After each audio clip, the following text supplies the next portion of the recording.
കോട്ടയത്ത് medical college കെട്ടിടം തകർന്നു മരിച്ച ബിന്ദുവിന്റെ മകന് താൽക്കാലിക ജോലി വാഗ്ദാനം ചെയ്ത സർക്കാർ നടപടി ഇരട്ട നീതിയെന്ന് ആരോപണം. മുൻ MLA കെ രാമചന്ദ്രൻ നായരുടെ മകന് ചട്ടങ്ങൾ മറികടന്ന് ഗസറ്റഡ് റാങ്കിലാണ് സർക്കാർ നിയമനം നൽകിയത്.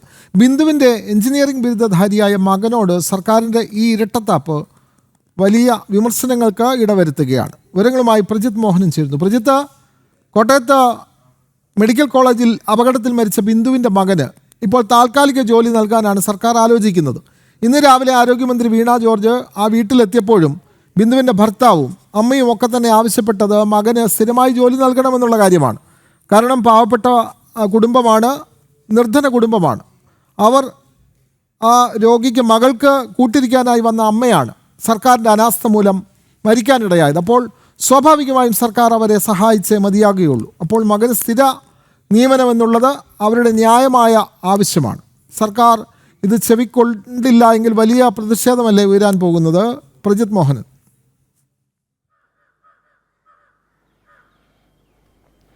അങ്ങനെ തന്നെ പറയേണ്ടി വരും വിനോദ്. കാരണം ഈ ഒരു നീതികേട് ഇതിൽ ചൂണ്ടിക്കാട്ടപ്പെടുന്നുണ്ട്. കാരണം നമ്മൾ ഈ വാർത്ത നൽകുന്നത് തന്നെ ഇപ്പോൾ മുൻ MLA ആയിരുന്ന ചെങ്ങന്നൂർ MLA ആയിരുന്ന കെ രാമചന്ദ്രൻ നായർ മരിക്കുന്ന സമയത്ത് CPM നേതാവ് കൂടിയാണ് അദ്ദേഹം മരിക്കുന്ന സമയത്താണ് ഇത്തരത്തിൽ പാർട്ടിയും സർക്കാരും ഒക്കെ ചേർന്ന് അദ്ദേഹത്തിൻ്റെ മകന് പൊതുമരാമത്ത് വകുപ്പിൽ അസിസ്റ്റന്റ് എഞ്ചിനീയറായി ഗസറ്റഡ് റാങ്ക് തസ്തികയിൽ ഒരു നിയമനം നൽകുന്നത്. അത് അന്ന് തന്നെ വലിയ ചർച്ചയൊക്കെ ആയിരുന്നു. പക്ഷേ പിന്നീട് അത് കോടതിയിൽ ചോദ്യം ചെയ്യപ്പെട്ടു, ഹൈക്കോടതിയിൽ ചോദ്യം ചെയ്യപ്പെട്ടു. അപ്പോഴും സർക്കാർ ആ നിയമനത്തെ സർക്കാരിൻ്റെ പ്രത്യേക അധികാരം ഉപയോഗിച്ച് നൽകിയതാണെന്ന് വാദിച്ചു. പിന്നീട് അത് സുപ്രീം കോടതിയിൽ വരെ സംസ്ഥാന സർക്കാർ അതിനുവേണ്ടി ആ നിയമനം സാധൂകരിക്കുന്നതിന് വേണ്ടി നിയമ പോരാട്ടം നടത്തിയെങ്കിലും പിന്നീട് സുപ്രീം കോടതി സർക്കാരിനെ വിമർശിക്കുകയും ഇത് ഭരണഘടനാ ലംഘനമല്ലേ എന്നുള്ള ചോദ്യങ്ങളൊക്കെ ചോദിച്ചിരുന്നു. കാരണം ആ സർക്കാർ ഇത്തരത്തിൽ പ്രത്യേക താല്പര്യമെടുത്ത് നിയമനങ്ങൾ നടത്താൻ കഴിയുമോ എന്നൊക്കെയുള്ള ചോദ്യങ്ങൾ ചോദിച്ചിരുന്നു.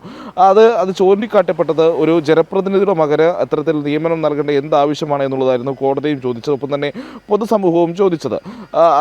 അതേ സമാനം അല്ലെങ്കിൽ അതിൽ ഈ കാര്യത്തിൽ സർക്കാർ എടുത്തൊരു പ്രത്യേക നിലപാടുണ്ട്. സുപ്രീം കോടതിയിൽ വരെ കേസ് വാദിച്ച് മുൻ MLA മകൻ നിയമനം നൽകുന്ന ഒരു സാഹചര്യത്തിലേക്ക് പോയതിനെ സർക്കാർ ന്യായീകരിക്കുകയും അതിനെ പ്രതിരോധിക്കാനുള്ള ശ്രമവും നടത്തിയിരുന്നു. പക്ഷേ അപ്പോഴാണ് ബിന്ദുവിൻ്റെ മകൻ സംബന്ധിച്ചിട്ടുള്ള ചർച്ചകളും ഇപ്പോൾ പൊതുസമൂഹത്തിലും നവമാധ്യമങ്ങളിലുമൊക്കെ ചർച്ചയായി വരുന്നത്. ഇപ്പോൾ യുവമോർച്ചയുടെ സംസ്ഥാന ജനറൽ സെക്രട്ടറി കെ ഗണേഷ് അടക്കമുള്ളവർ ഈ വിഷയത്തിൽ ചോദ്യങ്ങൾ ഉയർത്തി ഫേസ്ബുക്കിലൊക്കെ പോസ്റ്റ് ഇടുന്ന കാഴ്ചയെ നമ്മൾ കാണുന്നുണ്ട്. അവർ ചോദിക്കുന്ന പ്രധാനപ്പെട്ട വിഷയം എന്ന് പറയുന്നത് ബിന്ദുവിൻ്റെ മകൻ ഒരു എഞ്ചിനീയറിംഗ് ബിടെക് ബിരുദധാരിയാണ്. അപ്പോൾ അത്യാവശ്യം നല്ല വിദ്യാഭ്യാസ യോഗ്യതയുള്ളൊരു യുവാവാണ്.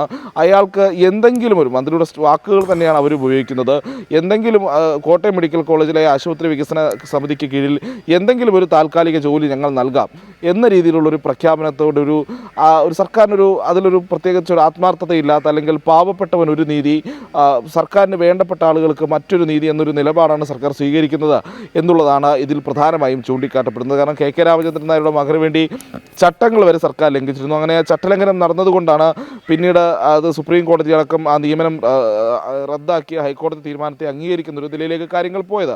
അത് അവിടെ നിൽക്കുമ്പോൾ തന്നെയാണ് ബിന്ദു എന്ന് പറയുന്ന ഒരു സാധാരണക്കാരി അവരുടേതല്ലാത്തൊരു കാരണം കൊണ്ട് ആ സംസ്ഥാന സർക്കാരിൻ്റെ ആരോഗ്യ വകുപ്പിൻ്റെയൊക്കെ വീഴ്ചകളും പിടിപ്പുകേടുകളും കൊണ്ട് ജീവൻ നഷ്ടമായിട്ടുള്ള സംസ്ഥാനത്തിൻ്റെ ആരോഗ്യ മേഖലയുടെ ഒരു ദുരന്ത സാഹചര്യം എന്താണ് എന്നുള്ളതിൻ്റെ ഒരു രക്തസാക്ഷിയായി മാറിയ ബിന്ദുവിൻ്റെ മകന് സർക്കാർ നൽകേണ്ട ഒരു നഷ്ടപരിഹാരമാണ്. അത് ഈ നാട് തന്നെ അവർക്ക് നൽകേണ്ട ഒരു ഉത്തരവാദിത്തമാണ്, അവരോട് കാണിക്കേണ്ട ഒരു നീതിയാണ്. കാരണം പൊതു ആരോഗ്യ സംവിധാനത്തിൻ്റെ ഭാഗമായി അവിടെ ചികിത്സയ്ക്കെത്തി ആ സ്ഥാപനത്തെ അല്ലെങ്കിൽ സർക്കാരിനെ വിശ്വസിച്ച് ആരോഗ്യ സംവിധാനത്തെ വിശ്വസിച്ച് ആശുപത്രിയിലെത്തിയവർക്കാണ് ജീവൻ നഷ്ടമായത്. അവർക്ക് ഏതെങ്കിലും തരത്തിലുള്ള അസുഖങ്ങൾ ബാധിച്ചുകൊണ്ടൊന്നുമല്ല ജീവൻ നഷ്ടമായത്. അപ്പോൾ സർക്കാരിൻ്റെ പിടിപ്പുകേടിൻ്റെ ഒരു രക്തസാക്ഷിയാണ് അല്ലെങ്കിൽ അതിൻ്റെ ഒരു ബലിദാനിയാണ് ഈ പറയുന്ന രീതിയിൽ ബിന്ദു. അപ്പോൾ ആ കുടുംബത്തിന് അത്തരത്തിലൊരു കൈത്താങ്ങ് കണ്ട ഉത്തരവാദിത്തം സംസ്ഥാന സർക്കാരിനുണ്ട്. അത് ഈ പൊതുസമൂഹത്തിൻ്റെയും കൂടി ബാധ്യത കൂടിയാണ്. അപ്പോൾ അത്ര കാര്യങ്ങൾ അങ്ങനെയായിരിക്കെ മന്ത്രിയുടെ ആ ഒരു പ്രഖ്യാപനം പോലും വലിയൊരു വിഷമമുണ്ടാക്കുന്ന രീതിയിലേക്കാണ് ഇപ്പോൾ കാര്യങ്ങൾ കൊണ്ടെത്തിച്ചിരിക്കുന്നത് എന്നുള്ളതാണ്. എന്തെങ്കിലും ഒരു സർക്കാർ താൽക്കാലിക ജോലി ഞങ്ങൾ കൊടുക്കാം എന്തോ വലിയൊരു ഔദാര്യം പറയുന്നത് പോലെ എന്നൊക്കെയാണ് ഇപ്പോൾ നവമാധ്യമങ്ങളിൽ ഉയരുന്ന വിമർശനം. അതോടൊപ്പം തന്നെ ചേർത്ത് നിർത്തി വായിക്കുന്നതും മുൻ MLA മകന് വേണ്ടി സർക്കാർ നടത്തിയിട്ടുള്ള നിയമ പോരാട്ടങ്ങളടക്കമാണ് ചൂണ്ടിക്കാട്ടിക്കൊണ്ടാണ്. കാരണം അതിൽ സർക്കാരിന് ഇത്ര വലിയ താല്പര്യമുണ്ടായി, അതിലെ ചട്ടലംഘനം ചൂണ്ടിക്കാട്ടി ഹൈക്കോടതി ആ നിയമനം റദ്ദു ചെയ്തു. പിന്നീട് സർക്കാർ അതിനെതിരെ സുപ്രീം കോടതിയിൽ വരെ വരെ പോകുന്ന സാഹചര്യത്തിലേക്ക് സർക്കാർ പോയിരുന്നു. അപ്പോൾ ഒരു MLA മകനായതുകൊണ്ട് മാത്രം, MLA ആയിരുന്ന CPM നേതാവായിരുന്ന ഒരാളുടെ മകനായതുകൊണ്ട് മാത്രം സാധാരണഗതിയിലുള്ള ചട്ടങ്ങളെല്ലാം അട്ടിമറിച്ച് അയാൾക്ക് നിയമനം നൽകുന്ന ഒരു സാഹചര്യം ഉണ്ടാകുന്നു. ആ നിയമനത്തെ സംരക്ഷിക്കാൻ വേണ്ടി, അല്ലെങ്കിൽ ആ നിയമനം നൽകിയതിനെ പ്രതിരോധിക്കാൻ വേണ്ടി സുപ്രീം കോടതി വരെ കേസ് പറഞ്ഞ് പൊതുജനത്തിൻ്റെ പണവും കളയുന്നു. പക്ഷേ ബിന്ദുവിനെ പോലെ ഒരു സാധാരണക്കാരിയായ ഒരു സ്ത്രീയുടെ മകന് അവർക്ക് ഈ പറയുന്ന രീതിയിൽ മരണം സംഭവിച്ചപ്പോൾ സർക്കാർ പറയുന്നത് തങ്ങളൊരു താൽക്കാലിക ജോലി കൊടുക്കാം, അത് എന്താണെന്നൊന്നും ഇപ്പോൾ പറയുന്നില്ല എന്നുള്ളതാണ്. അത് എത്രമാത്രം ബാലിശമായിട്ടുള്ളൊരു സ്റ്റേറ്റ്മെൻ്റ് ആണ് എന്നുള്ളത് കൂടി നമ്മൾ ഈ ഘട്ടത്തിൽ ആലോചിക്കേണ്ടതുണ്ട്. സർക്കാരിൻ്റെ ഇരട്ട നീതി, ഇരട്ടത്താപ്പ് എന്ന് പറഞ്ഞിട്ടുള്ള വിമർശനങ്ങൾ ഇപ്പോൾ നവമാധ്യമങ്ങളിൽ സജീവമായി ഉയർന്നു കേൾക്കുന്നുമുണ്ട്. അതെ, അങ്ങനെ തന്നെയാണ്. കോട്ടയത്ത് മെഡിക്കൽ കോളേജ് അപകടത്തിൽ മരിച്ച ബിന്ദുവിൻ്റെ മകന് സ്ഥിര നിയമനം നൽകണം എന്നുള്ള ആവശ്യം ശക്തമായി ഉയരുകയാണ്. വിവരങ്ങൾ നൽകുകയായിരുന്നു തിരുവനന്തപുരത്ത് നിന്നും പ്രജിത് മോഹനൻ.